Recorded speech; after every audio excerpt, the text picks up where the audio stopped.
नमस्कार दोस्तों, आइए जानते हैं उत्तर प्रदेश की आज की ताजा और बड़ी खबरें। और आप अब भी यूपी के किस जिले से इस वीडियो को देख रहे कमेंट में जरूर बताएं। आज की पहली खबर, दिवाली पर जनता को तोहफा सरसों का तेल और रिफाइंड के दाम गिरे। इतनी सस्ती हुई दालें।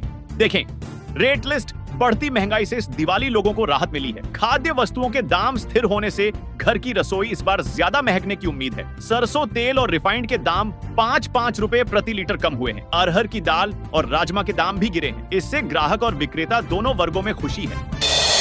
यूपी में इस साल 17 नए मेडिकल कॉलेजों की सौगात। सीएम योगी बोले, दोगुनी हुई एमबीबीएस की सीटें। मुख्यमंत्री योगी आदित्यनाथ ने कहा कि इस साल प्रदेश को 17 नए मेडिकल कॉलेज की सौगात मिल रही है। इसके साथ ही प्रदेश में एमबीबीएस की सीटें भी दोगुनी हो चुकी हैं। सीएम योगी शुक्रवार को महाराजगंज में प्रदेश के पहले पीपीपी मोड के केएमसी मेडिकल कॉलेज के लोकार्पण कार्यक्रम के दौरान लोगों को संबोधित कर रहे थे। मुख्यमंत्री ने कहा कि कभी गोरखपुर में पूर्वी यूपी का एकमात्र बीआरडी मेडिकल कॉलेज स्वयं बीमार हाल में था, मगर आज यह गोरखपुर एम्स से स्वस्थ प्रतिस्पर्धा कर रहा है। उन्होंने कहा कि 2017 में प्रदेश की सत्ता जब संभाली तो यूपी के पास वेतन देने के लिए भी पैसे नहीं थे, मगर सबके साथ और टीम वर्क के कारण आज परिणाम हर किसी के सामने है।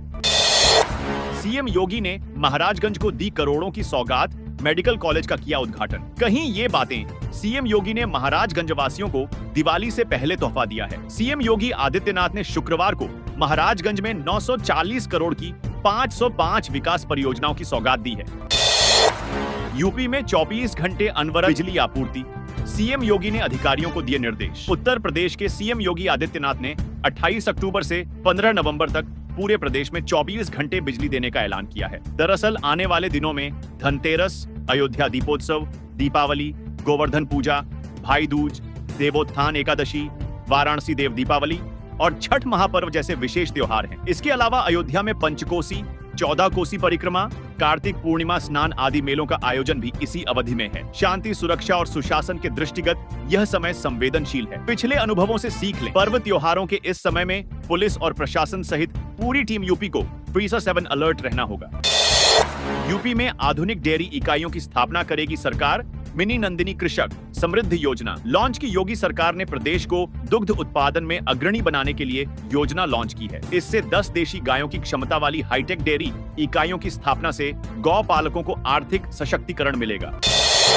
योगी सरकार का बड़ा फैसला, यूपी के सभी डीएम और कमिश्नर को अब करना होगा ये काम। जानें शासनादेश। योगी सरकार ने बड़ा फैसला लिया है। अब डीएम और कमिश्नर को अपने अपने जिलों में निवेश और रोजगार सृजन के संबंध में स्व मूल्यांकन रिपोर्ट देनी होगी। इस रिपोर्ट का उल्लेख उनकी एसीआर में किया जाएगा। डीएम और कमिश्नर की सालाना रिपोर्ट में यह भी अंकित होगा कि उन्होंने अपने जिले कितना निवेश कराया और कितना सीडी रेशियो बढ़ाया। यह निर्णय मुख्यमंत्री योगी आदित्यनाथ लिया। मुख्य सचिव मनोज कुमार सिंह ने आज सुबह पत्रकारों को यह जानकारी दी। यूपी इस तरह का निर्णय करने वाला देश का पहला राज्य है। शासनादेश जारी हो गया है।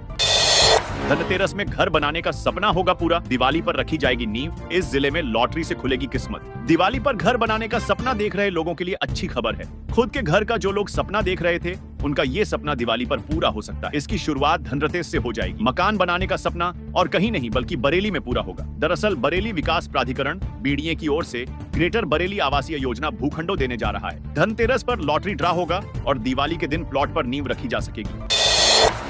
त्योहार पर लोगों को घर पहुंचाएंगी 230 ट्रेनें। 800 से ज्यादा चलेंगी। रोडवेज बसें त्योहार पर लोगों के घर जाने का सिलसिला शुरू हो गया है। रेलवे कई विशेष ट्रेनों का संचालन कर रहा है, तो रोडवेज ने भी पूरी तैयारी कर ली है। बरेली रीजन के चारों डिपो से 600 से ज्यादा बसें चलाई जाएंगी।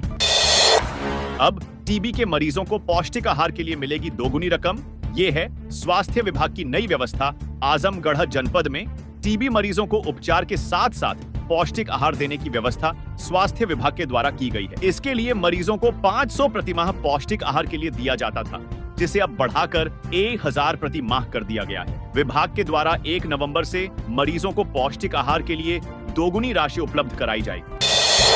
अब अधिकारियों से झूठ नहीं बोल पाएंगे। पुलिसकर्मी जीपीएस करेगा ट्रैक। उत्तर प्रदेश पुलिस में तैनात कर्मचारी अब अपने अधिकारियों से झूठ नहीं बोल पाएंगे। इसके लिए वाहनों में जीपीएस सिस्टम लगवा दिया गया है ताकि गाड़ी को लोकेशन के हिसाब से ट्रैक कर लिया जाए। दरअसल उन्नाव के एसपी ने जिले में तैनात सभी पुलिस कर्मचारियों पर नकेल कसने के लिए सभी गाड़ियों में जीपीएस सिस्टम लगवाकर नई पहल शुरू की। अब पुलिस कर्मियों को उनकी गाड़ी के लोकेशन के हिसाब से ट्रैक किया जा सकेगा। इसका साथ ही जीपीएस पुलिस पर पूरी निगरानी रखेगा। अब घर घर होगी नमक की जांच। आयोडीन युक्त नमक नहीं खा रहे तो इन बीमारियों को दे रहे दावत। स्वास्थ्य विभाग ने इन कई गंभीर बीमारियों से लोगों को बचाने के लिए अब 4 लाख घरों में नमक की जांच करेगा। यदि आप आयोडीन युक्त नमक नहीं खा रहे हैं तो कई गंभीर बीमारियों को दावत दे रहे। आइए जानते हैं इसकी कमी से कौन कौन सी बीमारियां हो सकती हैं। शरीर के लिए आयोडीन सबसे महत्वपूर्ण पोषक तत्व है। इसकी कमी से तमाम गंभीर बीमारियों से लोग पीड़ित हो जाते हैं। यदि आपके शरीर में आयोडीन की कमी है तो घेघा, बहरापन, गूंगापन और अपंगता जैसी गंभीर बीमारियों से पीड़ित हो सकते हैं। स्वास्थ्य विभाग लोगों को इन बीमारियों से बचाने के लिए नमक की जांच करने जा रहा है। आशा कार्यकर्ता घर घर जाकर टेस्टिंग किट से नमक की जांच करेगी।